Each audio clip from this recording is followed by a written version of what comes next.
سورت مومن تو اس لیے کہتے ہیں کہ اس میں ایک رجل مومن کا ذکر ہے جو فرعون کے خاندان سے، فرعون کے لوگوں سے آدمی مومن ہو گیا تھا،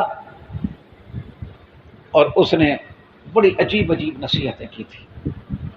اور سورت غافر بھی ہے اس واسطے کہ اس کی ابتدا کے اندر اللہ تعالیٰ کی مغفرت کا بڑے عجیب طریقے سے ذکر ہے۔ فرمایا حامیم تنزیل الکتاب من اللہ العزیز الحکیم غافر الذنب وقابل التوب شدید العقاب ذی الطول لا الہ الا هو الیہ المصیر۔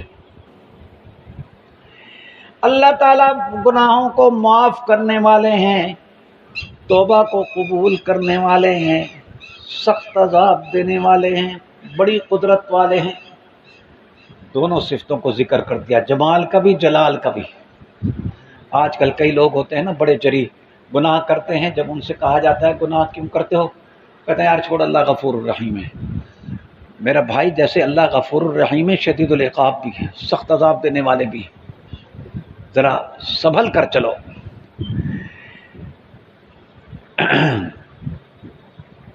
اللہ تعالیٰ فرشتوں کا ذکر کرتے ہیں اس صورت میں، فرمایا الذین یحملون العرش ومن حولہ یسبحون بحمد ربہم، وہ لوگ جو اٹھاتے ہیں، یعنی وہ فرشتے جو عرش کو اٹھاتے ہیں اور وہ جو اس کے ارد گرد فرشتے ہیں، یسبحون بحمد ربہم، اپنے رب کی تسبیح بیان کرتے ہیں، ویستغفرون للذین آمنوا، اور ایمان والوں کے لیے استغفار کرتے ہیں فرشتے۔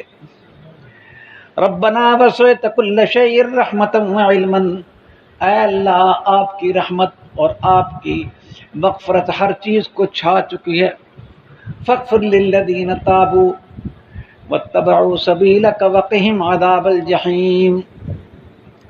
ربنا وادخلہم، اے اللہ ان مومنین کو ایسے باغات میں داخل کر، جنات عدن التی وعدتہم، جس کا تو نے ان سے وعدہ کیا ہے، ومن صلح من آبائہم، اور ان کے آباء و اجداد میں سے جو صلاحیت رکھتے ہیں یعنی مومن ہیں، اور ان کی ازواج میں جو مومن ہیں، اور ان کی اولادوں میں جو مومن ہے۔ انک انت العزیز الحکیم۔ سبحان اللہ، قرآن کا پڑھنا بھی عبادت، سوچنا بھی عبادت، عمل کرنا مطلوب ہے۔ اس صورت کے اندر اللہ تعالیٰ نے رجل مومن کا ذکر کیا۔ فرعون جب ہار گیا تھا مقابلہ، تو اس نے کہا ضروري اقتل موسیٰ، میں موسیٰ کو قتل کرتا ہوں۔ یہ ویسے ہی بات تھی، کہاں اس کے پاس ہمت تھی، حضرت موسیٰ علیہ السلام کے پاس تو بڑا روب تھا۔ اب وہاں پر آیا قال رجل مؤمن، ایک مومن من آل فرعون، آل فرعون سے تھا، فرعون کی جماعت، فرعون کے خاندان سے تھا، یکتم ایمانہ، جو اپنے ایمان کو اب تک تو چھپائے ہوئے تھا۔ اس نے کہا تقتلون رجلا ان یقول ربی اللہ، اس جرم کے اندر تم ایک آدمی کو قتل کرتے ہو کہ وہ کہتا ہے میرا رب اللہ ہے۔ وقد جاءکم بالبینات، اور وہ تمہارے پاس کھلے دلائل لے کر آیا ہے اپنے رب کی طرف سے۔ یہاں سے تقریر شروع ہوئی، اور حیرت انگیز تقریر ہے جو اس نے کی۔ میں یہاں پر ساتھیوں کو ایک بات کہتا ہوں کہ حق ہمیشہ قائم ہوتا ہے کس پر؟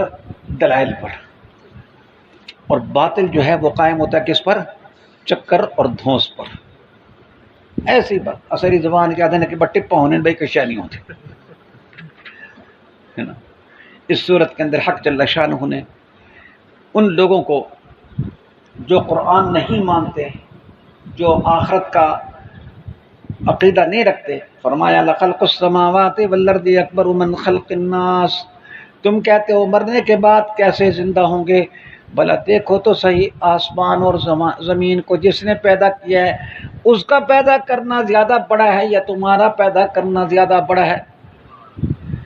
جس نے وہ پیدا کر دیا تمہیں کیسے پیدا نہیں کرے گا؟ کوئی عقل کی باتیں تو کرو۔ اگلی صورت جو ہے اس کا نام ہے